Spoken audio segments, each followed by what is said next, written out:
কি বলবেন?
A very good evening to one and all, and I wish all of you a happy International Women's Day 2026 from Jongipur College. We-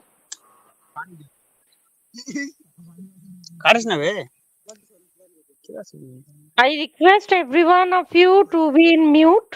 সবাই mute কন্ডিশনে রাখো, না হলে disturbance হবে। From my side,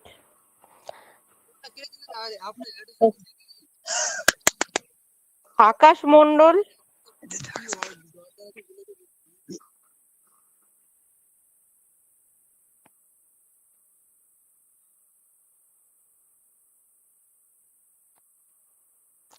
from my side, on behalf of Jongipur College, which is located in Murshidabad, West Bengal, today we are celebrating International Women's Day, and it is jointly organized by Women's Cell, Jongipur College, and Internal Quality Assurance Cell of Jongipur College. We are today discussing on the topic women's safety, women's rights, and social development in the light of narratives. I heartily welcome our speaker and today's resource person, Dr. Paramasri Dasgupta, who is an assistant professor of the Department of Bengali, Tripura University. Welcome, ma'am.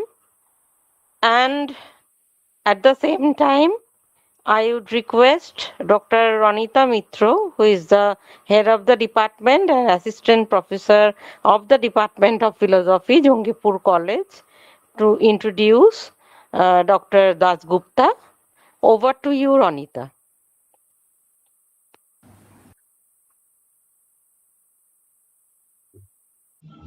Thank you so much ma'am, এত সুন্দরভাবে introduce করার জন্য। আমাদের কলেজের women সেলের যে convener doctor অপরূপা ঘোষ, যিনি বাংলা বিভাগের সহকারী অধ্যাপিকা, তিনি প্রতি বছরই এই দিনটি খুব সক্রিয়ভাবে উদযাপন করেন, কিন্তু এবছর তার শারীরিক অসুস্থতার কারণে তিনি উপস্থিত থাকতে পারছেন না। তার দ্রুত আরোগ্য কামনা করি আমরা। যাই হোক, প্রিন্সিপাল ম্যাডামের কমিটমেন্ট এবং তার একনিষ্ঠতা এবং এই ওমেন সেলের প্রতিটি সদস্যের সহযোগিতা এবং আমাদের কলেজের প্রতিটি অধ্যাপক অধ্যাপিকার সহযোগিতা এবং সর্বোপরি আমাদের প্রিয় ছাত্রছাত্রীদের সহযোগিতা ছাড়া আজকের দিনে এই দিনটি উদযাপন করা সম্ভব হতো না। তাই সকলকে আমার তরফ থেকে ধন্যবাদ জানাই। আমি একটু আজকের থিমটা নিয়ে দু চারটে কথা বলে আমি স্পিকারকে দিয়ে দেবো। অন্যান্য প্রতিটি বছরের মতোই এই বছরেও আন্তর্জাতিক নারী দিবসের একটি থিম আছে এবং সেটি হলো গিভ টু গেইন। এই থিম সম্পর্কে আলোচনা করার পূর্বে আমি বলতে চাই, এই বছর আন্তর্জাতিক নারী দিবস উদযাপনের 115 বছর পূর্ণ হলো।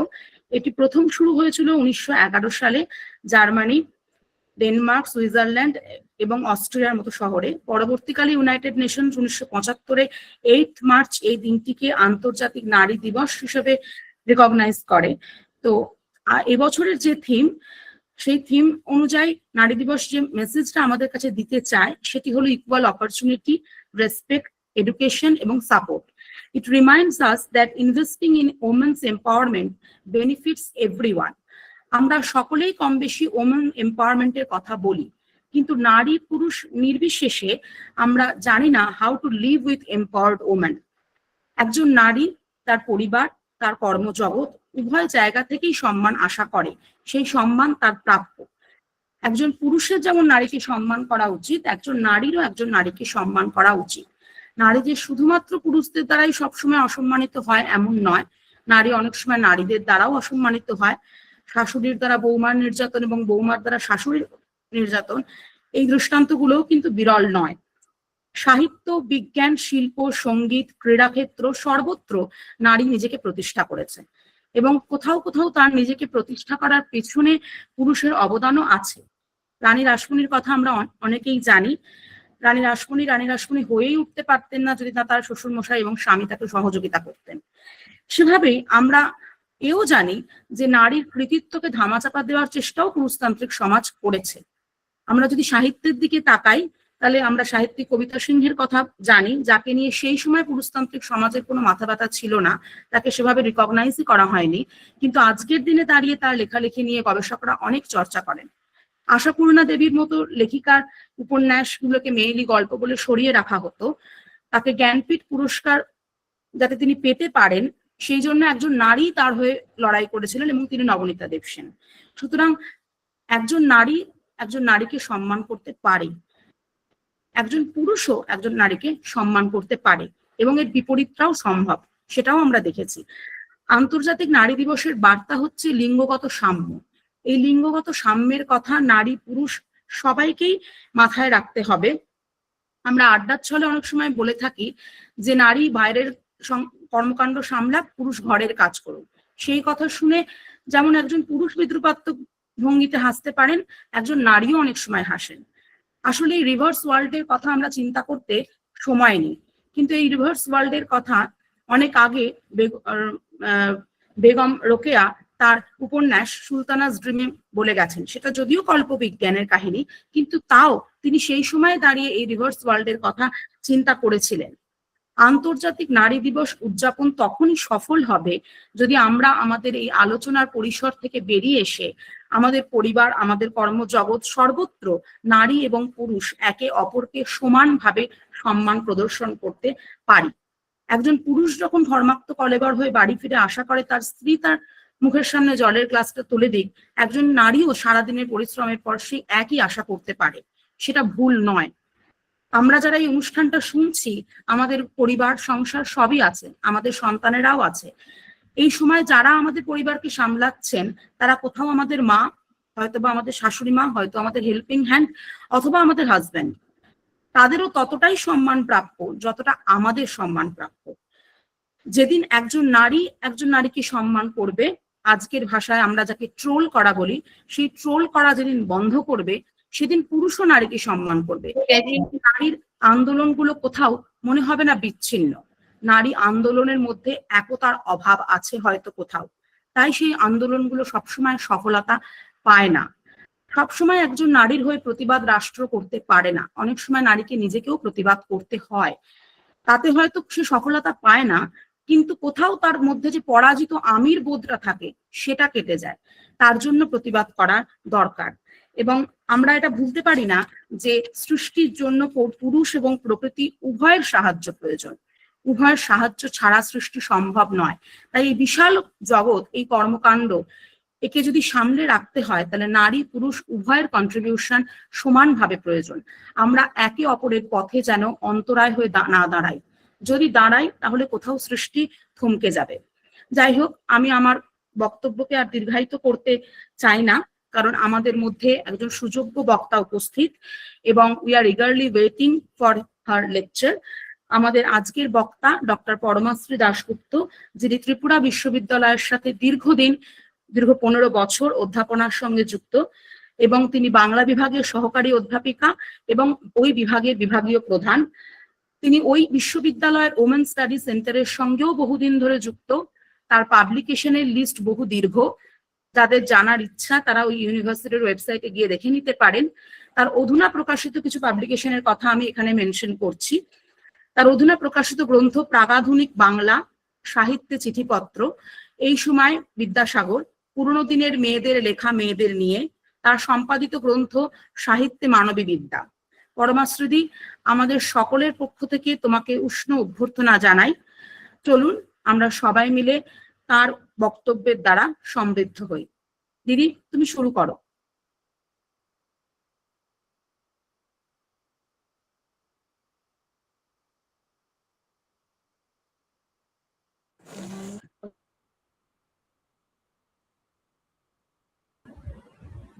শোনা যাচ্ছে?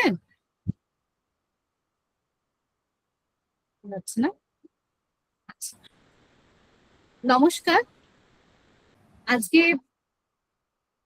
আন্তর্জাতিক নারী দিবস উপলক্ষে জঙ্গিপুর কলেজ আয়োজিত এই আলোচনা চক্রে আমাকে বক্তা হিসাবে আমন্ত্রণ জানানোর জন্য আমি প্রথমেই আন্তরিক কৃতজ্ঞতা জ্ঞাপন করছি।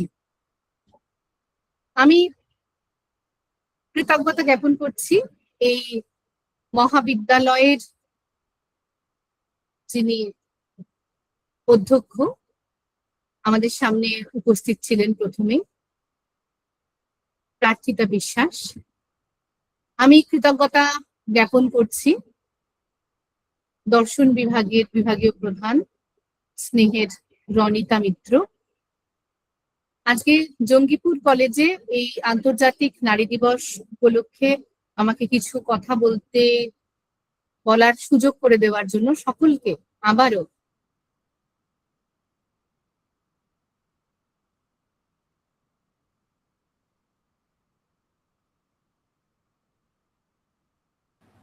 শোনা যাচ্ছে না। এখন শোনা যাচ্ছে? এখন মনে হয় শোনা যাবে।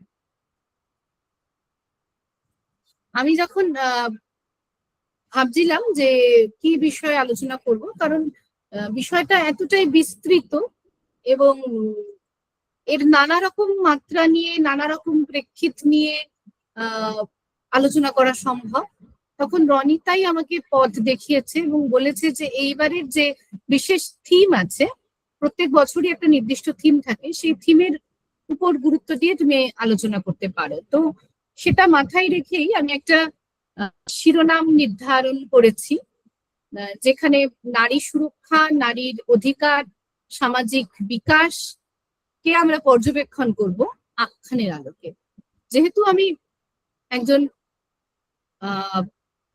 সাহিত্যের গবেষক, সেই জন্য আমি সাহিত্যের প্রেক্ষিতে সমস্ত বিষয়কে পর্যালোচনা করতে বেশি স্বচ্ছন্দ বোধ করি।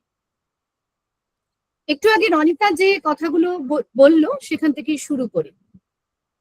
আমরা সবাই সিমন দা বোভেয়ারের দ্য সেকেন্ড সেক্স বইয়ের সেই বিখ্যাত উক্তিটার কথা জানি যে মেয়েরাও জন্মায় কিন্তু নারী তাকে বানানো হয়।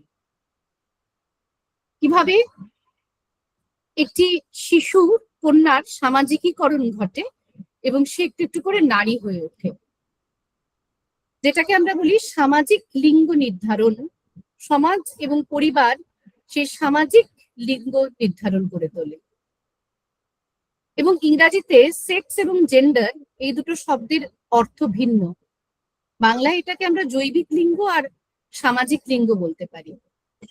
তাহলে এই যে সামাজিক লিঙ্গ গড়ে তোলার যে প্রক্রিয়া, সেটাকেই হয়তো বোভেয়ার বলেছিলেন উইমেন হয়ে ওঠা। কিন্তু জীবনের একদম শেষ পর্যায়ে এসে আমরা সবাই জানি যে জাপল সার্ত্রের সঙ্গে তার সখ্যতার সম্পর্ক ছিল এবং নানা দার্শনিক চিন্তার আদান প্রদান জীবনের অভিজ্ঞতা সমস্ত কিছুর মধ্যে দিয়ে শেষ পর্যন্ত তিনি জীবনের শেষ দিকে এসে অল সেড অ্যান্ড ডান বলে যে বইটি লিখলেন, সেখানে তিনি বললেন যে ওনার যে আগের বক্তব্য, অর্থাৎ যেখানে তিনি বলেছিলেন যে মেয়েদের বানিয়ে তোলে সমাজ, সেই বক্তব্যটিকে বললেন অসম্পূর্ণ। এবং তিনি এটা বললেন যে সেই বক্তব্যটি তখনই সম্পূর্ণ হবে যখন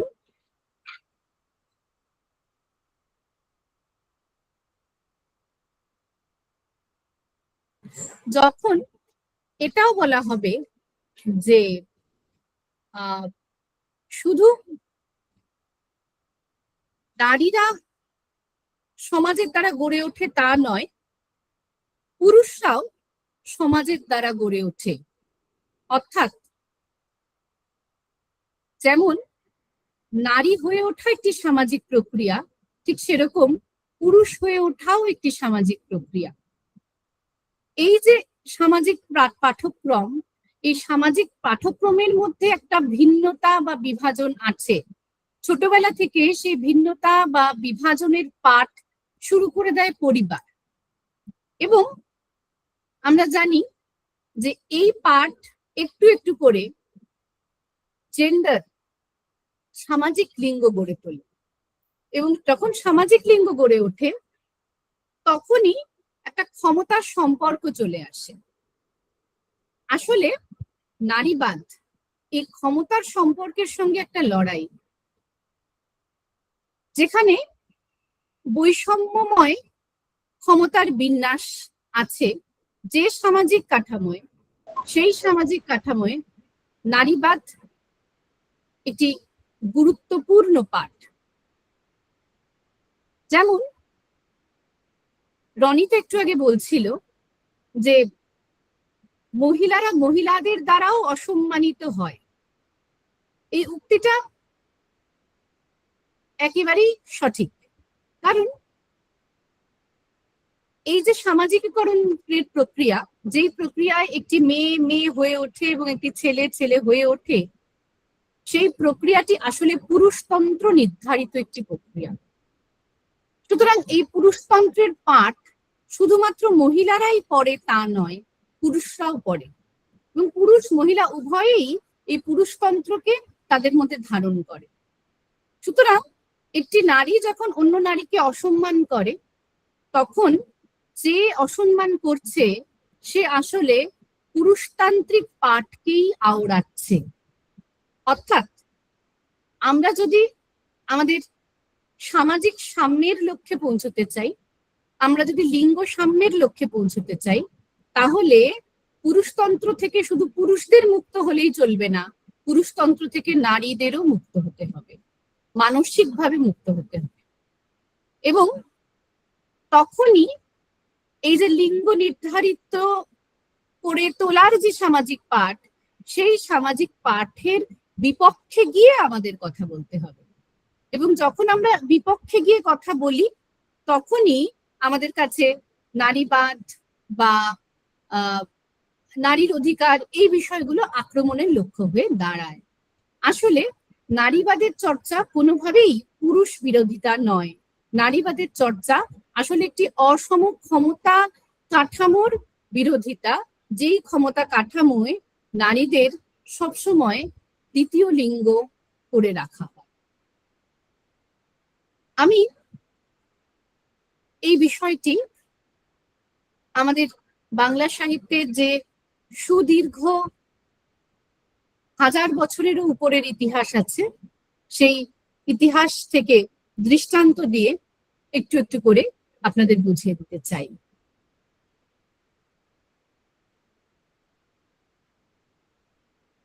ঔপনিবেশিক বঙ্গদেশের পূর্বে, অর্থাৎ পূর্ব ঔপনিবেশিক যে বঙ্গদেশ, সেই সময়ে যে সাহিত্য, সেই সাহিত্য মধ্যযুগের বাংলা সাহিত্য বলে পরিচিত। কিন্তু এই সময়কে আমরা মধ্যযুগ এখন গবেষকরা বলি না, আমরা আধুনিক পূর্ব বা প্রাক আধুনিক এই হিসাবে এই সময়টাকে আমরা চিহ্নিত করি। কারণ মধ্যযুগ এই শব্দটার মধ্যে একটা ঔপনিবেশিক প্রভাব রয়েছে। আমরা উত্তর ঔপনিবেশিক দৃষ্টিকোণ থেকে যদি দেখি তাহলে এই সময়টাকে আমরা উপনিবেশ পূর্ব সময় হিসাবেই প্রতিপন্ন করব। এই সময় একটি খুব গুরুত্বপূর্ণ একটি টেক্সট, সেটা শ্রীকৃষ্ণ কীর্তন। এই শ্রীকৃষ্ণ কীর্তনকে যদি আমরা পুনর্পাঠ করি বা বারে বারে পাঠ করি তাহলে আমরা দেখব যে একটা নির্দিষ্ট সময়, অর্থাৎ আদিমধ্য যে বঙ্গদেশ, সেই বঙ্গদেশের সামাজিক কাঠামো, নারী পুরুষ সম্পর্ক এই পাঠের মধ্যে উঠে এসেছে, যদিও সেটা একেবারেই ধর্মীয় আবরণের মধ্যে উঠে এসেছে। কারণ এই সময়কার সাহিত্যে মানবতাবাদ বা সামাজিক চেতনা সমস্ত কিছু থাকলেও তা ধর্মের আড়ালে ছিল। তো এখানে আমরা যে রাধা চরিত্রটি দেখি এবং রাধা চরিত্রটি যখন আমরা পর্যবেক্ষণ করি তখন আমরা দেখি যে সে একটি শ্রমজীবী নারী। তো বঙ্গদেশে বহু পূর্ব থেকেই নারীরা শ্রমের সঙ্গে যুক্ত ছিল, বিশেষ করে নিম্নবিত্ত শ্রেণীর নারীরা শ্রমের সঙ্গে যুক্ত ছিল। তারা উপার্জন করত এবং উপার্জন করার জন্য তাদের অন্তঃপুরের বাইরে বেরোতে হতো, গৃহের বাইরে বেরোতে হতো। কিন্তু গৃহের বাইরে সে যখন বেরিয়েছে তখন তাকে বহু পুরুষ তারা উত্ত্যক্ত করছে, নানাভাবে তার কাজের প্রতিবন্ধকতা তৈরি করছে। অন্তত আমরা বুঝতে পারি যে ওই যে সময়টা, সেই সময়টা যে নারীর যে সামাজিক সুরক্ষা, সেই সুরক্ষা সেভাবে ছিল না। শুধু সমাজে যে সুরক্ষা ছিল না তা নয়, পরিবারের মধ্যেও নারী সুরক্ষিত ছিল না। কারণ আমরা আরো একটি টেক্সট চলে যাচ্ছি, চণ্ডীমঙ্গল। সেখানে আমরা দেখি যে পুরুষের বহু বিবাহকে কেন্দ্র করে নারীর মধ্যে নিরাপত্তাহীনতা এবং পরিবার জীবনেই নারীর যে অসুরক্ষিত অবস্থান সেটা আমাদের কাছে স্পষ্ট করে। উপরে আরেকটু এগিয়ে আসছি, নিম্নবিত্ত মধ্যবিত্ত মেয়েদের কথা হলো, একেবারে উচ্চবিত্ত মেয়েদের মধ্যেও কিন্তু এই সুরক্ষার অভাব ছিল। আমরা যদি আরাকান রাজসভার সাহিত্য দেখি, দৌলত কাজীর আলাউল ও দৌলত কাজীর লেখা দেখি, তখন আমরা দেখব যে সামন্ত প্রভুরাও প্রভুদের ব্যভিচারে কিন্তু সেই সময় নারী জীবনের সুরক্ষার অভাব ছিল এবং তাদের বহু নারী বিলাস অনেক সময় সামন্ত শ্রেণীর নারীদেরও জীবনকে বিপন্ন করেছে। অর্থাৎ ঔপনিবেশিক পূর্ব বঙ্গদেশে আমরা দেখতে পাই যে নারীদের যদি আমরা মধ্যবিত্ত, নিম্নবিত্ত এবং উচ্চবিত্ত এই তিন শ্রেণীতে ভাগ করে পর্যালোচনা করি, কারণ সব শ্রেণীর মেয়েদের সমস্যা সমান হয় না। তো এই তিন শ্রেণীর মেয়েরাই কোনো না কোনো ভাবে অসুরক্ষিত। যারা বাইরে কাজের জন্য বেরোচ্ছে তাদের জন্য সুরক্ষার কোনো ব্যবস্থা নেই সেই অর্থে। যারা গৃহের মধ্যে আছে তারা গৃহ পরিমণ্ডলে তাদের পারিপার্শ্বিকের দ্বারা, তাদের আশেপাশের পুরুষদের দ্বারা, কখনো খুব নিকট বন্ধু বা স্বামীর দ্বারাও প্রতারিত হচ্ছে এবং সেটা খুবই স্বাভাবিক ঘটনা বলে জাস্টিফাই করা হচ্ছে টেক্সটের মধ্যে। কোথাও বলা হচ্ছে পুরুষ ভ্রমরা জাতি, অর্থাৎ কিনা এইভাবে বলা হচ্ছে যে পুরুষের পক্ষে এই যৌন স্বেচ্ছাচার খুবই স্বাভাবিক, সুতরাং নারীকে সেটা মেনে নিতেই হবে। এইভাবে একটা ব্যভিচারের সামাজিক স্বীকৃতি দেওয়া হচ্ছে এবং নারী জীবনের বিপন্নতাটা নারীর কাছে খুব স্বাভাবিকতায় পরিণত করা হচ্ছে। অর্থাৎ নারীকে এটাই বোঝানো হচ্ছে যে বিপন্ন থাকাটাই খুব স্বাভাবিক যেহেতু তুমি নারী। এবং এরপরে আমরা দেখি যে যখন মেয়েরা লিখতে আসছে, আমরা একজন কবিয়ালার কথা বলবো, যজ্ঞেশ্বরী। সে যখন লিখছে তখন সে বলছে যে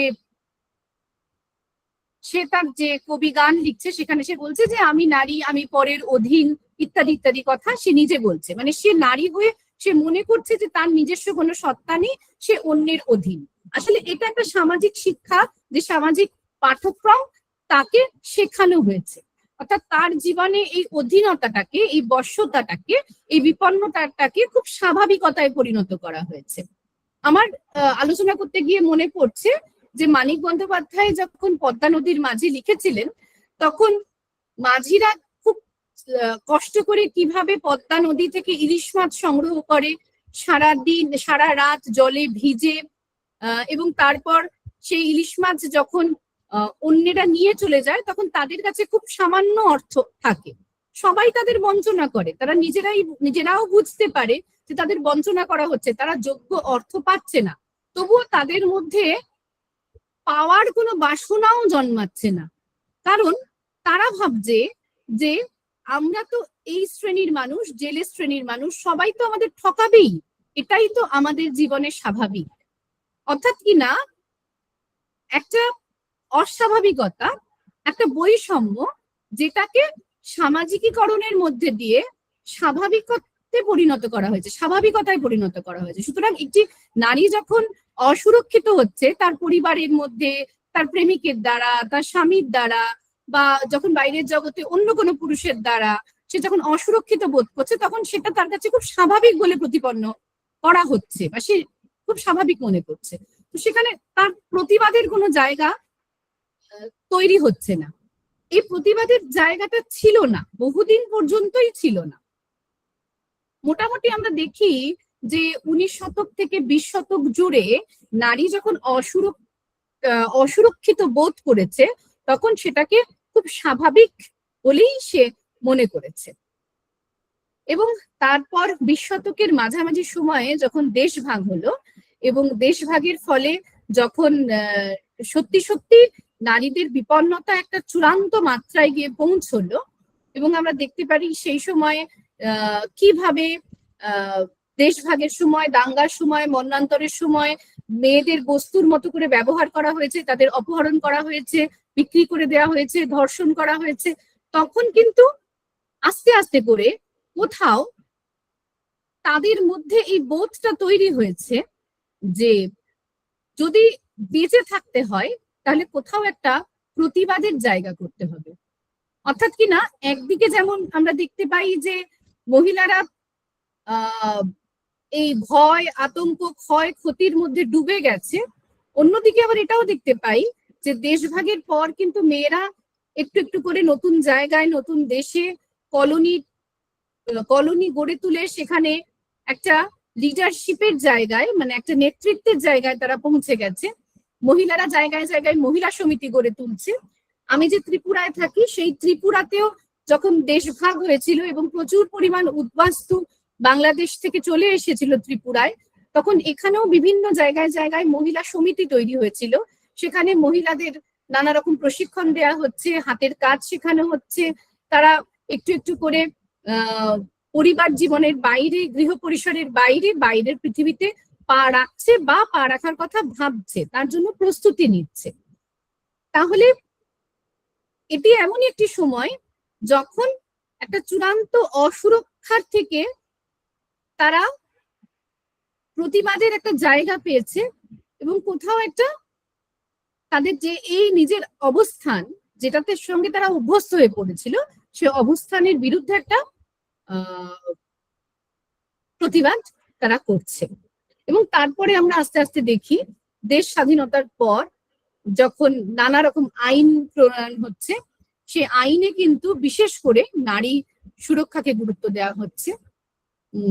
এবং একদম 21 শতকের প্রথম দিকে আমরা দেখি যে গার্হস্থ্য হিংসা, যেটাকে মেয়েরা আরো বেশি স্বাভাবিক বলে মনে করে তাদের জীবনে, এখনো অনেক মহিলা আছেন। এমনকি আমাদের প্রত্যন্ত জায়গায় যে সমস্ত কলেজ আছে বা বিশ্ববিদ্যালয় আছে, সেখানে যে সমস্ত মেয়েরা পড়তে আসে, তারাও অনেকে মনে করে, যারা বিবাহিত, তারা মনে করে যে স্বামী তাদের নিপীড়ন করতেই পারে, নির্যাতন করতেই পারে, সেটা খুবই স্বাভাবিক, কারণ স্বামীর সেই অধিকার আছে, এটা তারা মনে করে, বা তারা তাদের পরিবার থেকে।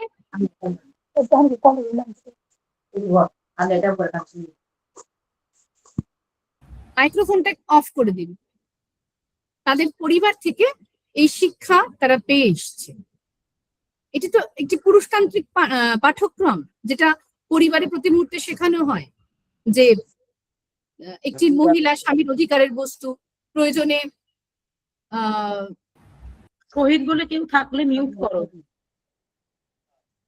1010 টাকা রায় হ্যাঁ, তো প্রয়োজনে তার অবমাননাও করা যেতে পারে।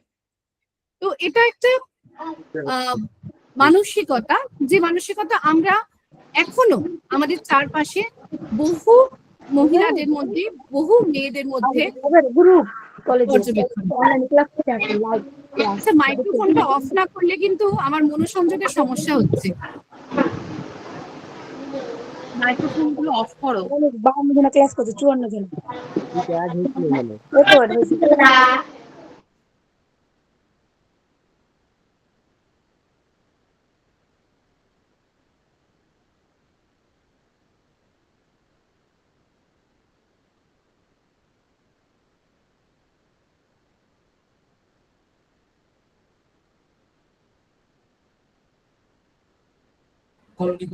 ঠিক আছে, ধন্যবাদ। তাহলে আমরা দেখতে পেলাম যে 21 শতকের প্রথমে গার্হস্থ্য হিংসা, যেটাকে খুব স্বাভাবিক বলে মনে করা হতো, সেটাও আইনের আওতায় এলো। কিন্তু এখানেও প্রশ্ন আসে যে আমাদের দেশে নানা রকম ভয়ঙ্কর ঘটনা ঘটেছে, নির্ভয়ার মতো ঘটনা ঘটেছে। এই সমস্ত ঘটনা আইনগুলোকে বারবার সংশোধিত করেছে এবং নারী সুরক্ষার ব্যাপারটা সুনিশ্চিত করেছে।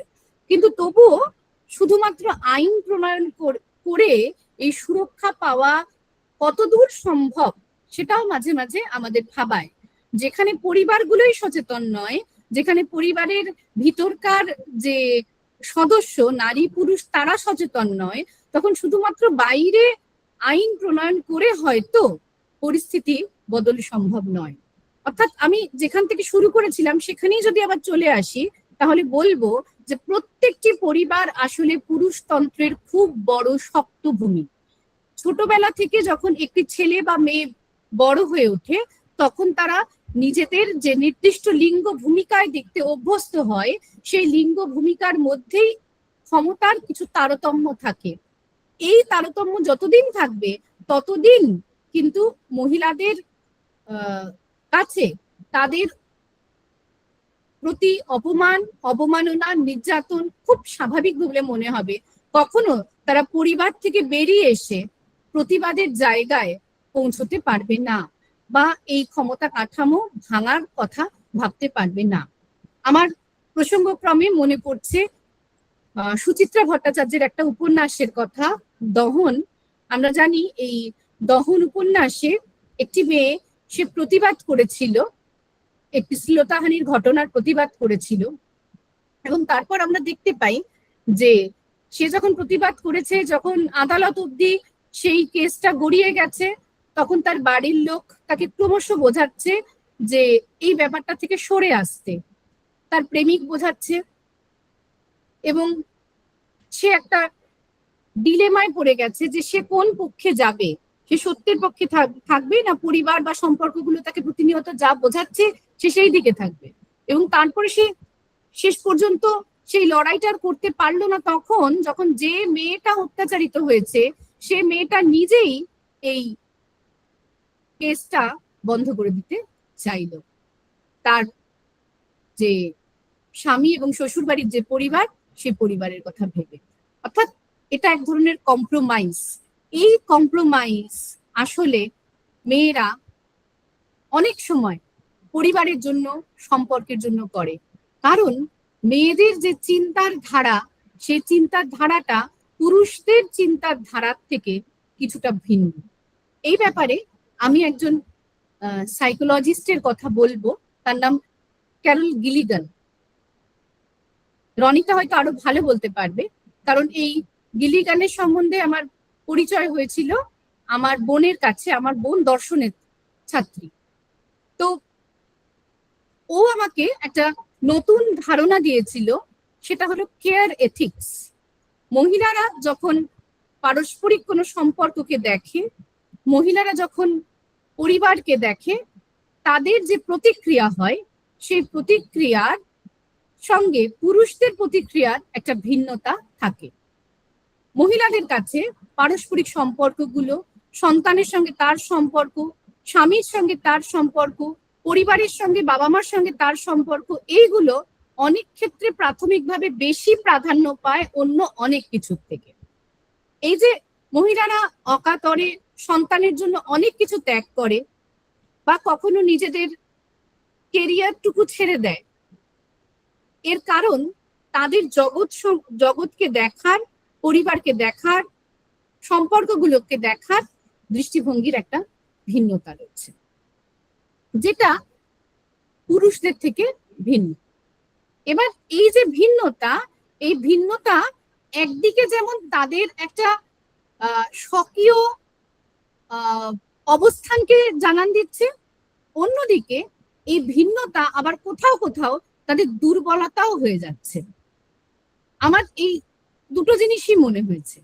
অর্থাৎ একদিকে এই ভিন্নতা বা এই আবেগ, এই ইমোশন গুলো কখনো তাদের একটা সম্পূর্ণ পৃথক পরিচিতি দিচ্ছে, কারণ তারা যেভাবে জীবনকে বিশ্লেষণ করছে, ব্যাখ্যা করছে, সেটা সবাই পারে না। তার মধ্যে অনেক বেশি কেয়ার, যত্ন, অনেক বেশি মনের সংযোগ রয়েছে। আবার কোথাও এই মনের সংযোগের জন্য তাদের অধিকারটুকু তারা যখন অকাতরে ছেড়ে দিচ্ছে, তখন কোথাও সেটা দুর্বলতা হয়ে দাঁড়াচ্ছে। সুতরাং মহিলাদের নিজেদের অধিকার অর্জন করে নেওয়ার যে রাস্তা, সেই রাস্তাটা খুব সহজ নয়। প্রতি মুহূর্তে মহিলাদের মধ্যে টানাপোড়েন চলে।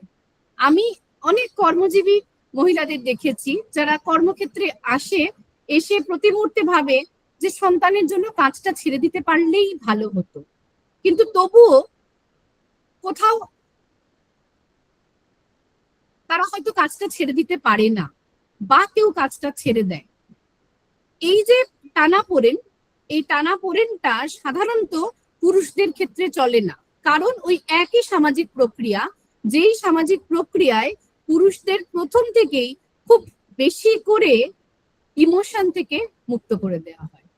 তাদের খুব বেশি করে বলা হয় যে তুমি স্বাধীন, তুমি স্বনির্ভর হও এবং নিজের একটা পৃথিবী গড়ে তোল। আর মহিলাদের সবসময় বলা হয় যে আশেপাশে যেটা দেখছো সেটাই তোমার পৃথিবী, সেটাকে নিয়ে তুমি বাঁচতে শেখো। সুতরাং এই পাঠ্যক্রম একটি মেয়েকে শেষ পর্যন্ত তার ভবিষ্যতের কি সিদ্ধান্ত সে নেবে সেটা বিবেচনা করার ক্ষেত্রে একটা পিছু টান এনে দেয়।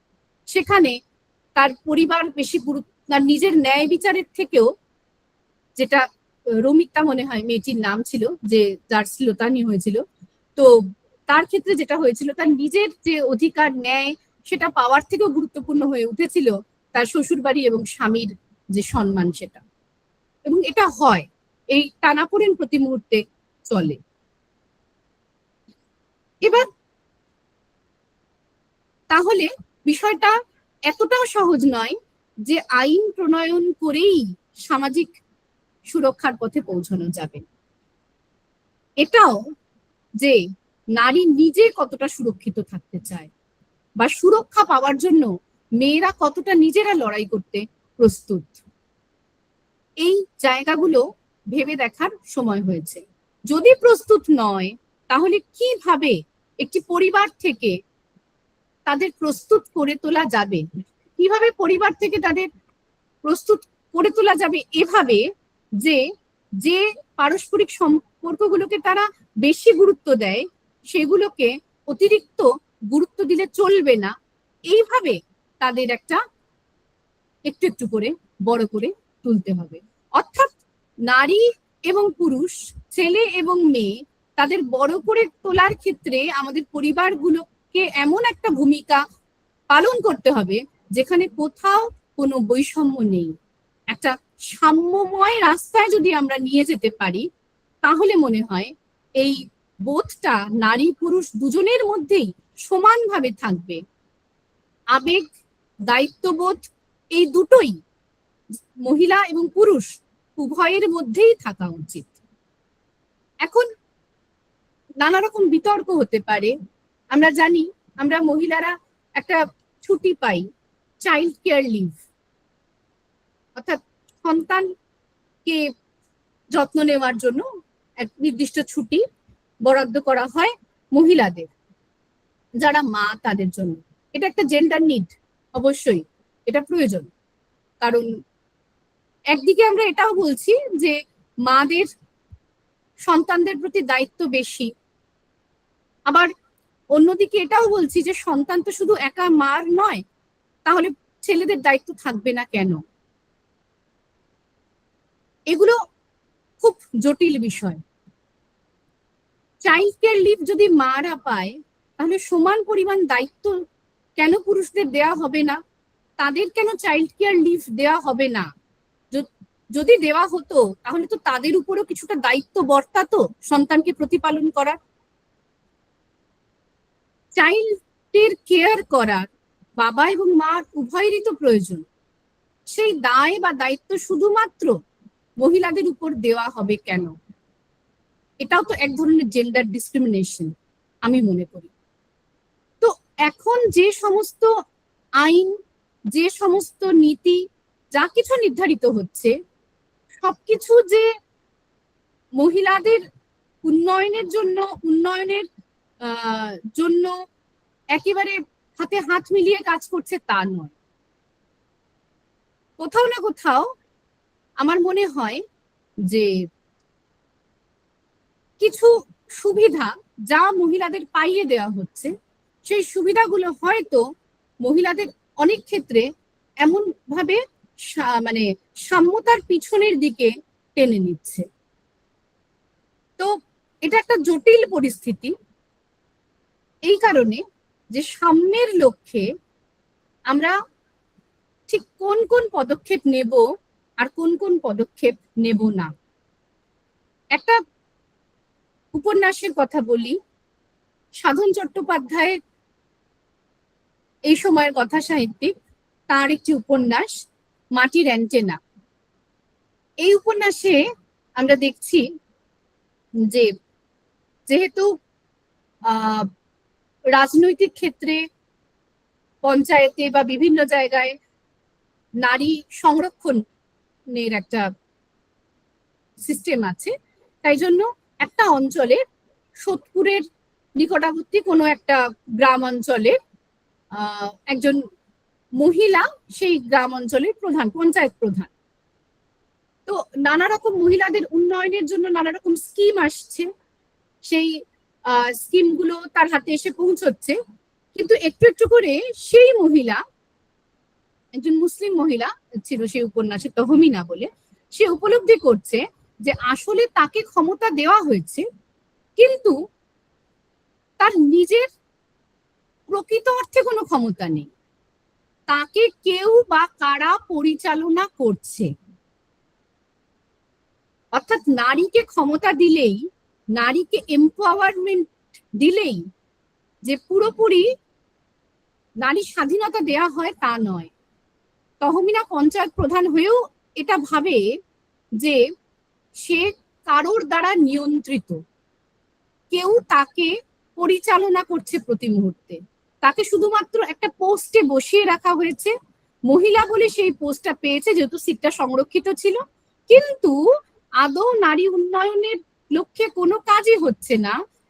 একটি রাজনৈতিক দল তাদের নিজেদের প্রয়োজনে তাকে দিয়ে নানা রকম কাজ করিয়ে নিচ্ছে, এবং সে ক্ষমতায়নের পর শেষ পর্যন্ত এটা সে রিয়েলাইজ করতে পারে আসলে এই ক্ষমতায়ন প্রকৃত ক্ষমতায়ন নয়, যেখানে নারী শুধুমাত্র একটা পজিশন হোল্ড করবে, একটি পুতুল মাত্র হয়ে থাকবে, কিন্তু অন্য কেউ তাকে, অর্থাৎ এই পুরুষতান্ত্রিক কাঠামোই তাকে পরিচালনা করবে।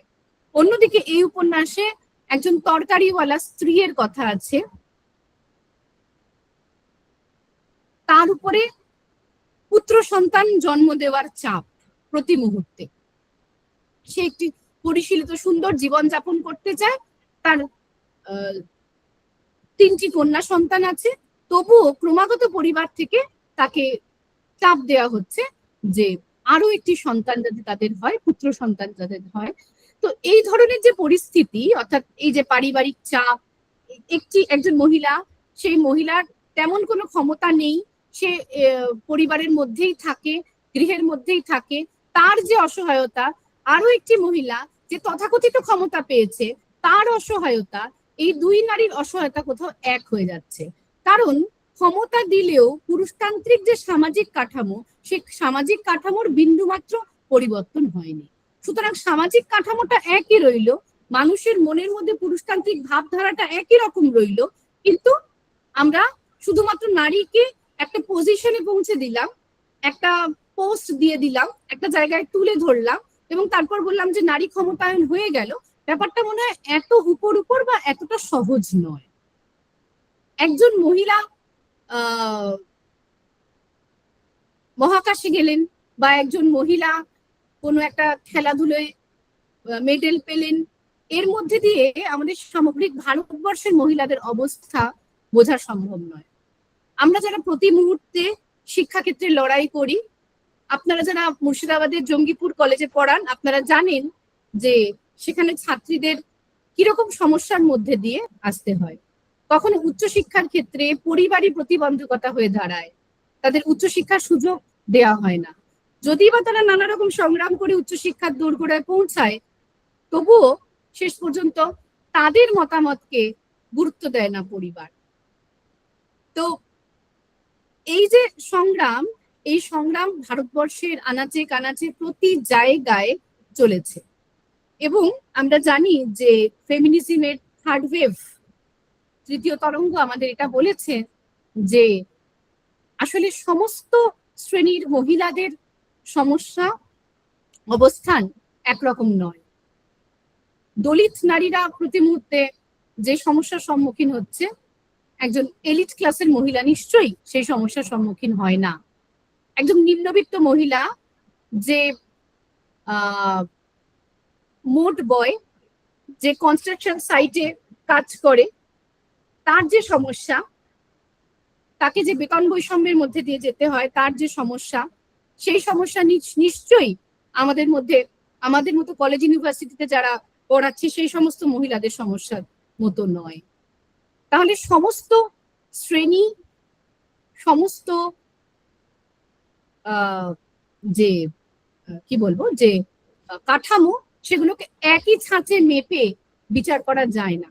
প্রত্যেকটা, অর্থাৎ কিনা একটা মাইক্রো বা অনুস্থানের অনুসন্ধান প্রয়োজন। ছোট ছোট অঞ্চলের ছোট ছোট জায়গাকে চিহ্নিত করে সেই অঞ্চলের সমস্যাকে, সেই শ্রেণীর মানুষের সমস্যাকে আলাদা করে বিচার করা দরকার। অর্থাৎ শুধুমাত্র এরকম একটা স্টেটমেন্ট দেওয়া ঠিক নয় যে নারীকে রক্ষা করো, নারীকে পড়াও।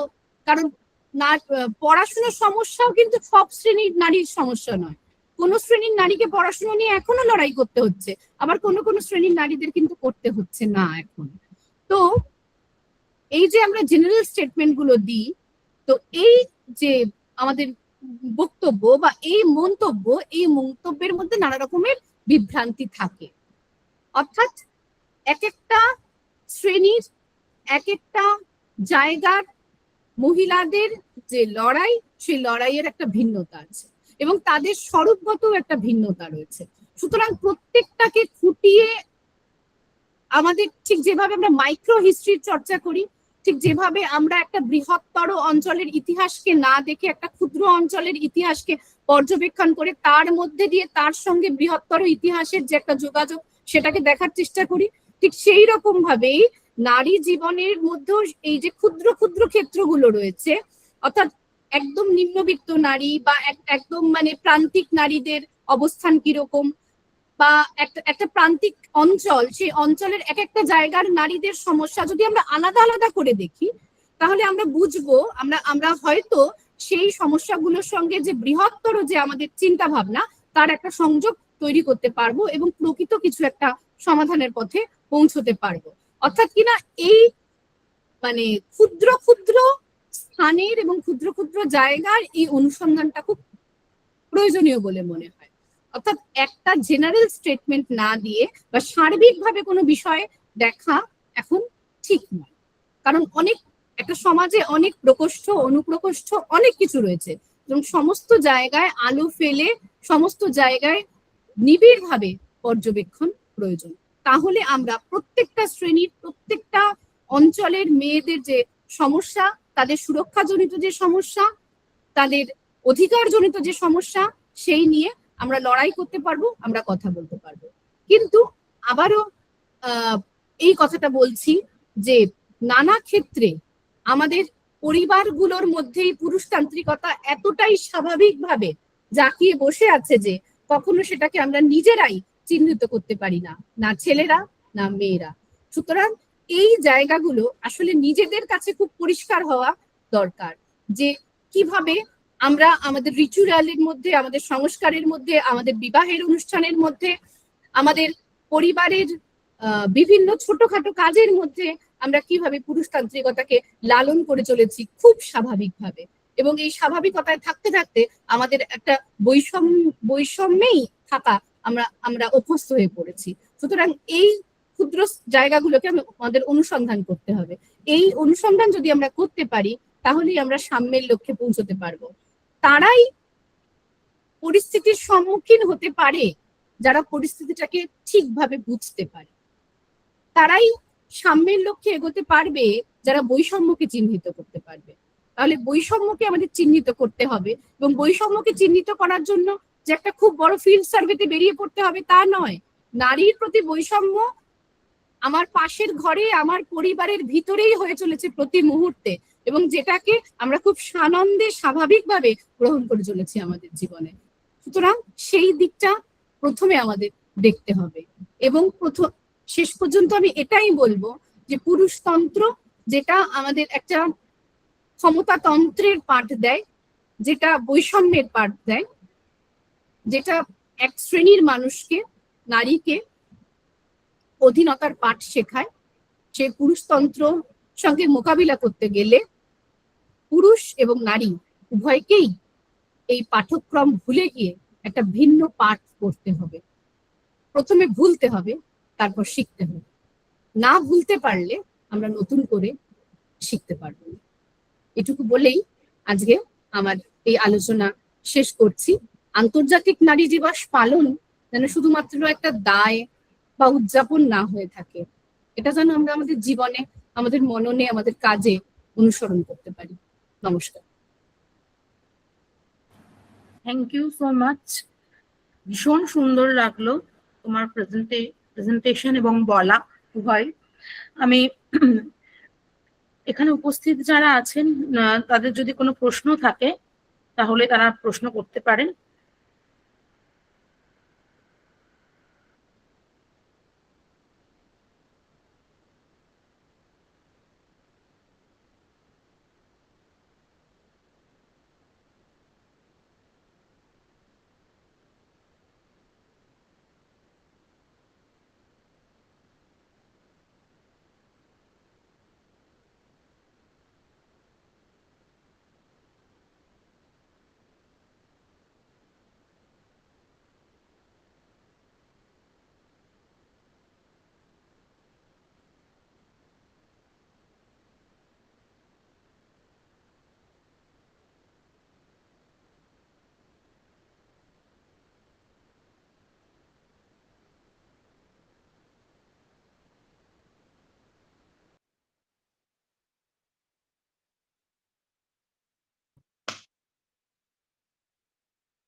আমার মনে হয় ছাত্রছাত্রীরা তোমার আলোচনার দ্বারা সত্যি উপকৃত এবং ওরা অনেক বিষয় জানতেও পেরেছে। যদি আর কারোর কোনো প্রশ্ন না থাকে তাহলে আমি পল সায়েন্স ডিপার্টমেন্টের সহকারী অধ্যাপিকা রাধিকা বাগওয়ারকে রিকোয়েস্ট করব যে ও যেন ভোট অফ থ্যাঙ্কস জানায়।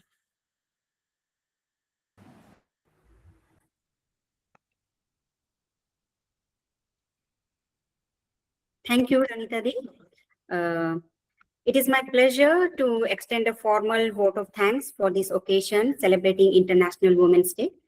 Although the event was conducted online, we can confidently affirm that it was a valuable and worthwhile day. The theme for this year's International Women's Day was Rights, Justice, Action for all women and girls, aimed at closing legal, social, and systematic disparities to ensure equality and justice. Additionally, the initiative Give to Gain was emphasized, supporting women's empowerment and promoting broader social objectives. We aspire to fulfill these themes. Today's discussion was a knowledge-gaining experience, as we hoped so. On behalf of the whole Jangipur College family, I would like to convey my gratitude to Dr. Paramashri Dasgupta, an assistant professor in the Department of Bengali, Tripura University, whose insights profoundly affected our thoughts on women's studies, especially the evolution of women's rights through time. Thank you, ma'am, for beautifully presenting and pointing out the issues that women are facing. It led us to think what and where we are lacking behind and what solutions we can bring forth. Thank you very much, ma'am. We want to express our thanks to our organizing committee and our governing body members. I especially like to thank our chief patron and our respected principal, Madam, Dr. Prarthita Biswas, who guided and arranged the whole schedule for this program. I would also like to thank our IQAC coordinator, Mr. Krishnendu Pal Chaudhary, Associate Professor, Department of Economics. Our convener for this Women's Day celebration was Dr. Ronita Mitra, Assistant Professor and Head of the Department of Philosophy, who arranged this wonderful discussion platform. Finally, I want to sincerely thank our wonderful advisors, Dr. Prarthita Biswas, Dr. Aparupa Ghosh, and all the dedicated members of the Women's Cell. I also deeply appreciate our faculty at Jangipur College and all the hardworking non-teaching staff. Your efforts truly make a difference. I must conclude this vote of thanks by acknowledging our esteemed participants and cherished students who dedicated their time to attend this program today, especially today because since it is T20 finals, right? So at last, I would like to end on this note. So far, we have been concerned with educating women about their rights. But today, it is also important that men be aware of women's rights. Thank you all. Have a great night and enjoy the match. Thank you. Thank you very much.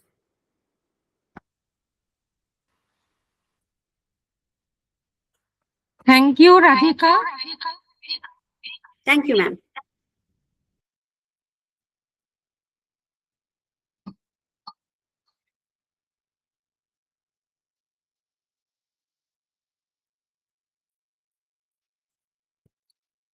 I would like to thank Miss Radhika Bhagwat, Dr. Ronita Mitro, and last but not the least, our speaker, Dr. Dasgupta. She has actually deliberated a wonderful topic, and I give my regards on my behalf. আর স্টুডেন্টসদের ক্ষেত্রে একটা কথাই বলা আছে যে তোমরা যেহেতু খুব মন দিয়ে শুনেছো সেটা বোঝাই যাচ্ছে এবং তোমরা কন্টিনিউয়াসলি হয়তো কেউ কেউ একটু ডিস্ট্রাক্টেড হয়ে গিয়েছিলে কিন্তু ফাইনালি তোমরা খুব মন দিয়ে এই টপিকটা বা এই ডেলিবারেশনটা শুনেছো তার জন্য তোমাদের ধন্যবাদ দেব না কারণ তোমাদের এটা শোনাটা খুবই প্রয়োজন এবং জানাটাও at the same time. আমি স্টুডেন্টসদের তরফ থেকে and আমার সবার তরফ থেকেও আমি জানাই সবাইকে আবারও ইন্টারন্যাশনাল উইমেন্স ডে আর তার সঙ্গে আমি একটা ইউটিউব লিংক শেয়ার করছি আমি ইনফ্যাক্ট তার আগে একটা ফিডব্যাক লিংকও শেয়ার করেছি আশা করি তোমরা সবাই সেটি পেয়েছো এবং তোমরা যাতে সেই ফিডব্যাক লিংকটা ফিল আপ করো এবং সেই ফিডব্যাক লিংকটা ফিল আপ করলে আমরা সবাই জানতে পারবো যে তোমরা কতটা উপকৃত হয়েছো আমরা তার সঙ্গে এই প্রোগ্রামটা শেষ করার আগে আমরা একটা ইউটিউব লিংকও শেয়ার করছি এটা অ্যাকচুয়ালি ইন্টারন্যাশনাল উইমেন্স ডে ভিত্তিতেই তৈরি করা হয়েছে এই শর্ট ভিডিওটি আমাদের বেঙ্গল ফাইন আর্টস কলেজের সঙ্গে এমওইউ আছে এবং সেখানে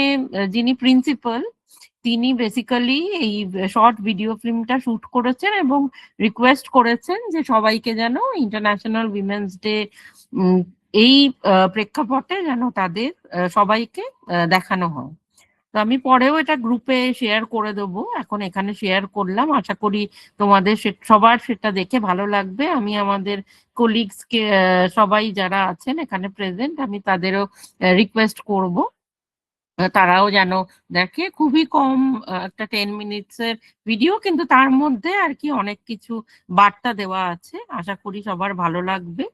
আর এইটুকুনি বলা যে সবাই ভালো থাকুন, সুস্থ থাকুন, এবং প্রত্যেক দিনই হচ্ছে উইমেন্স ডে, আমাদের একটা দিন পালন করলে হবে না। আর স্পেশালি উইমেন সেলস মেম্বার যারা অ্যাক্টিভলি এখানে পার্টিসিপেট করেছেন এবং স্টুডেন্টস, এবং তার সঙ্গে আমি রনিতা, রাধিকা এবং অবশ্যই অপরূপা, যে আর কি এই ল্যাম্পটা বা এই দ্বীপটা জ্বালিয়ে দিয়েছে along with all the members of the women's cell। সবাইকে আমার তরফ থেকে অনেক অনেক ধন্যবাদ জানাচ্ছি। আজকে এখানেই শেষ করছি। Thank you one and all.